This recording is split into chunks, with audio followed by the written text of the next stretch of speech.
صباح الخير يا صباح الفل والياسمين، ازيكم يا حلوين؟ ان شاء الله يا رب تكونوا بخير دايما. يلا نصلي على الحبيب قلبنا يطيب، واللي يصلي على الحبيب ابدا لا يخيب. نهاركم سعيد ان شاء الله، ربنا يجعل يومكم النهارده مليان بالحب والخير والتفاؤل والامل وراحة البال. ما تنسوش تدعوا لابويا ولامي موتانا اجمعين يا رب العالمين. اول حاجه يا حلوين عملت ليه كوبايه شاي، وكان عندي بتهيه بالجبنه، اخدت نصها بس عشان انا ما كنتش جعانه قوي، فاخدت نصها مع كوبايه الشاي. وبعد بقى ما شربت الشاي واكلت البتهاية دخلت جوه اوضه ميدو عشان ننضفها ونرتبها ونخليها فل الفل. من يومين كنت منضفه الاوضه ومغيره الملايه والدفايه وقلبه الاوضه يعني، ومخلياها تشف وترف، بس مش عشان انا منضفاها من يومين وقلباها اسيبها باقي ما نضفهاش، لا يعني لازم ايديكي في الحاجه على طول عشان الحاجه ما تتبهدلش. يعني نضفي الملايه، نضفي الدفايه، اكنسي مكان ما انت تكوني قاعده كده عشان الحاجه تفضل نظيفه وكمان ما تاخدش منك وقت ولا مجهود. ناس كتير بتقولي يا ام ميدو انت بتغسلي ملايات كتيرة قوي، إيه يعني ليه كده؟ بص حبيبتي، انا عندي الملاية لما تكون نظيفة على السرير انا بكون مبسوطة وفرحانة ومرتاحة نفسيا، لكن الملاية لما بشوفها كده متلحوسة ومش نظيفة ومتنعكشة ببقى على اخر الصراحة. وانتوا عارفين انا حاطة هنا في الصالة سرير لميدو ابني، وانا معايا عيل صغير ممكن يطلع على السرير يلحوس السرير باي حاجة مع سندوتش بياكله، فلازم الملاية تكون نظيفة كده وتشف وترف. أنا عن نفسي كده يا جماعة لازم الملاية تكون قدامي نظيفة، يعني الحاجة كده تكون قدامك منورة، بلاش تغيبي الملاية على السرير. كده تمام، خلصت كده السرير وخلصت تطبيق البطاطين، طبقت واحدة وفردت واحدة كده على السرير، بحيث برضو ان احنا في الشتاء بنبقى تحت البطاطين على طول. الجو بصراحة ايه فيه لسعة برد جامد يعني، لاننا احنا بقالنا يومين في طوبة، وطبعا برد طوبة يعني ما اقولكوش بقى على برد طوبة. فربنا يستر ويعدي الشهر ده على خير، كياك عدى بخير، وطوبة إن شاء الله هتعدى على خير. ولسه أمشير اللي هو شعنون شوية، أهالينا زمان كانوا بيقولوا عليه نص دفا ونص برد، عشان كده كانوا بيقولوا عليه شعنون أو أهبل. وبعد كده برد أدار، وكده يبقى ينتهي الشتاء أو انتهى الشتاء على خير بإذن الله، مع إن هو فصلي المفضل، أنا بحب الشتاء جدا جدا جدا. وبعد كده يا حلوين مسكت بقى الدولاب والتلفزيون والأباليج وكل الحاجات اللي في الأوضة، مسحتها ونضفتها وخليتها فل الفل. هنا بقول لكم شايفين الوش بتاع محمد ابني؟ أبو ميدو جايبه لمحمد وكل شوية يلبسه ويخوفني بيه، جايب له وش جوكر. الله المستعان الله المستعان. بصوا بقى يا حلوين، ناس كتير بتقولي يا ام ميدو هو انت مش هتعملي تفريزات عشان رمضان او تحضيرات عشان رمضان؟ بصوا يا جماعة، التفريزات دي ما فيش شك منها او فيها ان هي كويسة، وان هي بتنجز في حاجات كتير، وان هي كمان بتساعد في حاجات كتير، وبالذات للست اللي معاها اطفال والموظفة والناس اللي مش بتفضى، وكمان في البرد الناس اللي بتكسل تقوم تطبخ، تقدري تطلعي وتعلقي على الاكل على طول، او يعني تعملي اي حاجة من اللي انت مفرزاها، يعني ما فيش شك في كده. بس الحاجات دي كلها عايزة مبلغ وقدره، عايزة فلوس. وبعدين الناس اللي بتشتغل باليومية هتجيب ازاي؟ يعني يا جماعة في ناس بتقبض باليومية ازاي؟ يعني في زوج ممكن يقبض باليومية 70 جنيه 100 جنيه في اليوم، وفي ناس برضو بتقبض بالشهر بس مرتب قليل على قدها. هل انت يا حبيبتي تقدري ان انت تفرزي لرمضان بالسبعين جنيه اللي جوزك بياخدهم، او بالقبضية بتاعت الشهر المرتب اللي هو القليل؟ لا طبعا. انت عايزالك مبلغ كده على جنب، او انت محوشاه او انت ركناه عشان تقدري تجيبي حاجات لرمضان عشان تفرزيها. عايزه اقولك بقى يا حبيبتي ما تحمليش هم حاجه خالص، احنا طول عمرنا ما كناش بنفرز حاجه، واهالينا كانوا كده، وكان شهر رمضان بيدخل علينا بالخير والبركه وكل حاجه حلوه. اقسم بالله العظيم يا جماعه الشهر ده الخير فيه كتير والاكل كتير، والله العظيم، وما شاء الله ما تعرفيش البركه دي بتيجي منين. يعني يا حبيبتي احنا طول عمرنا كده، يعني التفريزات دي لسه جديدة، والناس المقتدرة تفرز ما فيهاش اي حاجة، ربنا يوسع عليكي. والناس اللي مش قادرة ما تحمليش هم حاجة خالص، اليوم بيومه، حتى يوم اليوم بيومه واعمليه، مفيش اي مشكلة، مفيش حاجة هتقول لأ. والله العظيم وهتشوف الخير عندك ازاي والبركة عندك بزيادة ازاي. ده شهر الخير يا جماعة، وشهر البركة، وشهر كل حاجة حلوة. يعني حابة أقولك يا حبيبتي سيبها على الله، ربنا ما بينساش حد، ربنا بينزل رحمته ولطفه على الناس، وما تقلقيش خالص والحمد لله. والله يعني ساعات الواحد بيفكر كده هيطبخ ايه أو عايز يعمل ايه، وساعات سبحان الله ربنا يعني بيفرجها كده من عنده، يعني الواحد بيقوم يعمل أي حاجة موجودة عنده في بيته. فالحمد لله على كل حال. مش كل الناس بتفرز، مش كل الناس عندها حاجات في الفريزر، الناس سايباها على الله. الناس هتعمل ايه يا جماعة؟ ما انتوا شايفين الغلا اللي احنا فيه. الحمد لله اللي احنا اساسا بناكل وبنشرب في الغلا ده، بس اهم حاجة نحمد ربنا على اللي احنا فيه، الحمد لله على كل حال. تعالوا الأول يا حلوين اما اعرفكم على قناة اسمها قناة ام ميزو، ما شاء الله عليها، بتقدم وصفات، بتقدم روتينات كلها طاقة إيجابية ونشاط. أول ما تشوفوا قناتها إن شاء الله هتقومي تعملي كل اللي وراكي. حبايبي الحلوين، عايزاكم تروحوا لها القناة وتشجعوها وتدعموها وتعرفوها إن انتوا رايحين من عند ام ميدو. هسيب لكم صاحبة القناة تعرفكم على نفسها. السلام عليكم ورحمة الله وبركاته. يا رب دايما تكونوا بخير، يا رب دايما تكونوا بصحة وسلام. بعمل معاكم فيديوهات جميلة جدا، روتينات طبخ، طبعا تعليم الذبيح لأي أنواع الطيور اللي انتم عايزينه كله تلاقوه موجود عندي بإذن الله. أي حد يطلب مني أي حاجة بوفقها له بإذن الله، بعملها في ثانية. طبعا ده عشان خاطر حبايب قلبي متابعيني اللي بحبهم جدا جدا، وبيعلقوا لي بأحلى تعليق وبيفرحوني جدا جدا. طبعا بعمل روتينات وطبخ وحلويات وحاجات حلوة كل اللي انتم عايزينه. طبعا بشكر حبيبه قلبي ام ميدو، ربنا يخليها يا رب ويكبر بخاطرها ويوقف لها اولاد الحلال زي ما هي واقفه جنبي كده. طبعا بتمنى منكم تعملوا لي لايك واشتراك كده وتساعدوني ان قناتي توصل، ويبقى ان شاء الله كل الناس تشوفها. ما تنسوش اللايك والاشتراك، والسلام عليكم ورحمه الله وبركاته. بالتوفيق يا ام ميزو، ربنا يبارك لك يا رب ويسعدك ويصلح حالك يا رب ويرزقك الرزق الحلال. ما تنسوش يا حبايبي تشجيع منكم ليه، وربنا يوفق الجميع. خلاص كده يا حلوين، كنت نضفت خلاص الأوضة جوه ورتبتها وخليتها زي الفل، وطبعا زي ما انتوا شفتوا الانتريه عندي نضيف ومرتب وزي الفل. عايزه اقول لكم بقى اللمامه دي ناس كتير سألتنا عليها. اللمامه دي يا جماعه انا جايباها من 3 سنين ب 35 جنيه. دي بقى عصايه كده كبيره، تمام، او طويله زي المقشه. في منها بس ايه اللمامه دي في منها بس قصيره، بس انا جايباها كده ايه بعصايه طويله عشان يعني اعمل بيها وانا واقفه كده. بس ما شاء الله عليها فله، بتخلي السجاد فله كده وبتشفط التراب. انا مسمياها المكنسه اليدويه. جميله على قد الحمد لله على كل حال. ندخل على المواعين. طبعا كان عندي شويه مواعين في الحوض، قلت اغسلهم كده واشطبهم عشان كده ايه نكون رايقين وفايقين وكمان مخلصين. لما اطبخ احس ان انا كده ايه رايقه ومرتاحه وحواليا نظيف وحواليا رايق. امال ايه لازم كده ايه اعمل كل اللي ورايا في المطبخ. خلاص كده نبدا بقى ايه نخلص المواعين. انا خلصت الفقره دي كده على طول. وتعالوا بقى نشوف الجبنه القريش بتاعتنا اللي انا كنت مشرشاها معاكم الفيديو اللي فات. تمام. هي بقى لها كده يا جماعه يومين او 3 ايام في الطبق، ما شاء الله نزلت كل ميتها. وعشان الجبنه نزلت كل ميتها في الطبق، فانا هنقل الجبنه على صينيه عشان ايه تنشف بزياده. ما شاء الله يعني نزلت كل الميه، بس لسه الجبنه طريه، يعني ايه لسه فيها نسبه ميه. طبعا انت لما تمسكي حته الجبنه كده ولقيتيها نشفت كده ويعني ومفيش ميه او ما نزلتش ميه في الصينيه، يبقى كده تمام اتشرشت وما عادش فيها ميه. يعني انا هسيبها كمان حوالي 3 ايام في الصينيه. اول ما الجبنه خلاص تبطل تنزل ميه يبقى تمام. هرش كده عليها رشه بسيطه بس من الملح، كده كده احنا مشرشينها وعليها ملح. بس رشيت برضو كده عليها رشه بسيطه.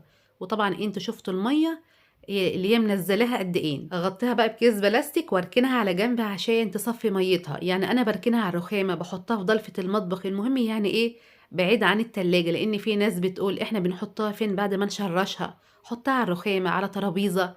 المهم يعني غطيها برضو عشان مفيش هموشة تيجي عليها اي حاجة ايه تيجي عليها زي دي الجبنة اللي ابو ميدو بيجيبها معاه، بس المرة دي ما شاء الله جايبها صفرة بطعم الجبنة الرومي، بس بصراحة تحفة.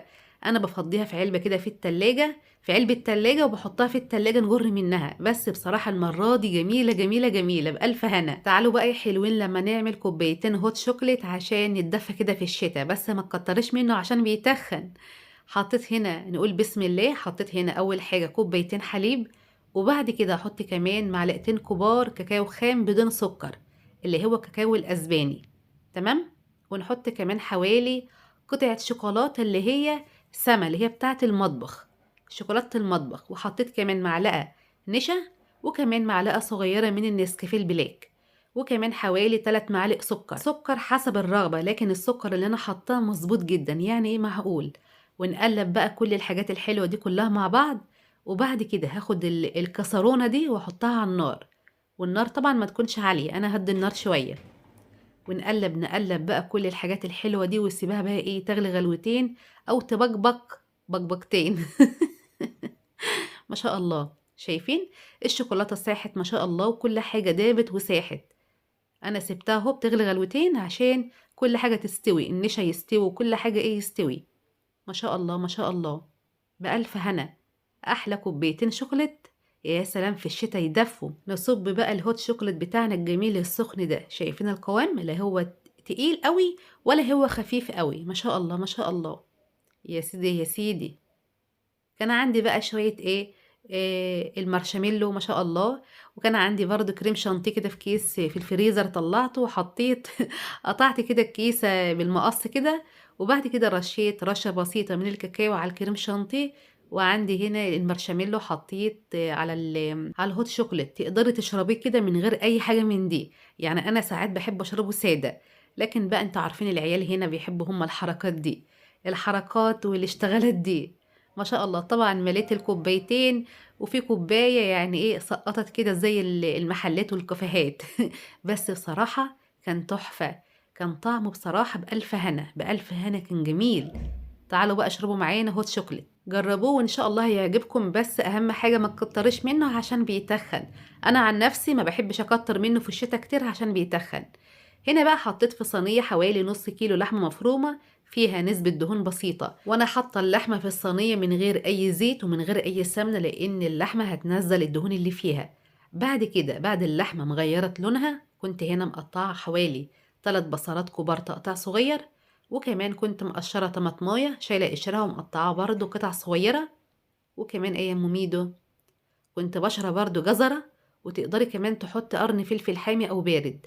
نحط بقى شوية بابريكا، شوية زعتر، شوية ملح، شوية فلفل أسود، كزبرة، جنزبيل، شوية توم باودر. وبعد كده طبعا بهدي النار عشان تتعصج على نار هادية، ونزود لها شوية مية كده عشان تستوي، لأنها ما نزلتش دهون كتير، لأنها هي حمرة شوية، اللحمة يعني حمرة شوية. يعني حطيت لها حوالي ربع كوباية مية، وهديت النار، وبعد كده غطيتها وسبتها عشان ايه تتعصج. تعالوا بقى نعمل البشاميل. معايا هنا حوالي كيلو ونص من الحليب، ومعايا كيسين بشاميل اللي هو البشاميل الجاهز. هو لكل كيس بشاميل حوالي كيلو حليب، بس الكيلو ونص الحليب ده هو اللي كان عندي. حطيت البشاميل على الحليب وهو ساقع عشان ما يكلكعش مني، وبعد كده قلبته بالمضرب عشان يفك معايا على طول. حطيت كمان مكعب مرق هريته كده بايدي او فركته بايدي، ونحط كمان رشة فلفل اسود حاجة بسيطة، وكمان رشة بسيطة من جوزة الطيب. جوزة الطيب دي ما شاء الله بتخلي البشاميل في حتة تانية خالص، رشة بسيطة بس. وطبعا انا ما حطيتش ملح لان البشاميل فيه ملح، وكمان المكعب المرق مالح. وقلبت كل الكلام ده كله مع بعض، واحدة واحدة البشاميل هيتقل معايا. بعد كده حطيت معلقة سمنة كبيرة قوي او معلقتين، دي سمنة بلدي، تقدروا تحط سمنة عادية عشان بس ايه المكرونة تكون طعمها جميل. ونقلب نقلب نقلب، وخلي بالك النار ما تكونش عالية عشان البشاميل ما يتحرقش من تحت. هديت على البشاميل شوية عشان عايزاه يستوي شوية ويبقبق، عشان البشاميل يستوي وكل حاجة تستوي فيه، لحد ما دهنت الصينية بشوية زيت عشان نحط فيها المكرونة كده خلاويص. هنا بقى كنت حاطة مية بشوية ملح، بس ما حطيتش زيت، لان الزيت بيخلي صوص البشاميل ما يثبتش على المكرونة، يعني ايه بيخلي الصوص يتزحلق من عليها. فانا حطيت بس شوية ملح، وايد هنا وايد هنا، يعني ايد بقلب في المكرونة وايد بقلب في البشاميل. والحلة التانية دي اللي هناك دي كنت حاطة الفرخة عشان تستوي اهو.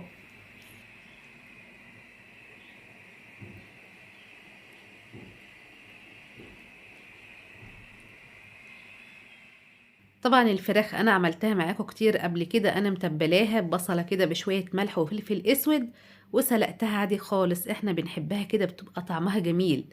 هنا خلاص يا جماعه البشاميل كان استوى، وهنا المكرونه كنت سلقتها، وبعد كده ايه صفيتها من الميه بس ما شطفتهاش.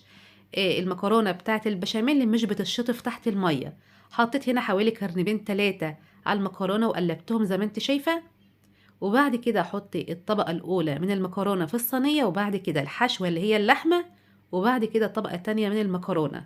للأسف بقى في حاجة، البشاميل اللي عندي قليل، ليه؟ لان لكل كيس مكرونة كيلو حليب، وانا ما كانش عندي اللي كيلو ونص حليب او اقل كمان، وانا بصراحة بحب المكرونة او حلاوة المكرونة، هي اسمها مكرونة بشاميل لانها بتبقى منغنغة كده في البشاميل، وانا بحبها كده طرية وسايحة ونايحة ومنغنغة كده ايه في البشاميل. بس اضطريت اعمل النهارده باللي عندي عشان انا كنت محتاره النهارده اطبخ ايه، وكمان انا خدت من الحليب كوبايتين حليب عشان عملت بيهم هوت شوكليت، فالحليب قل عندي.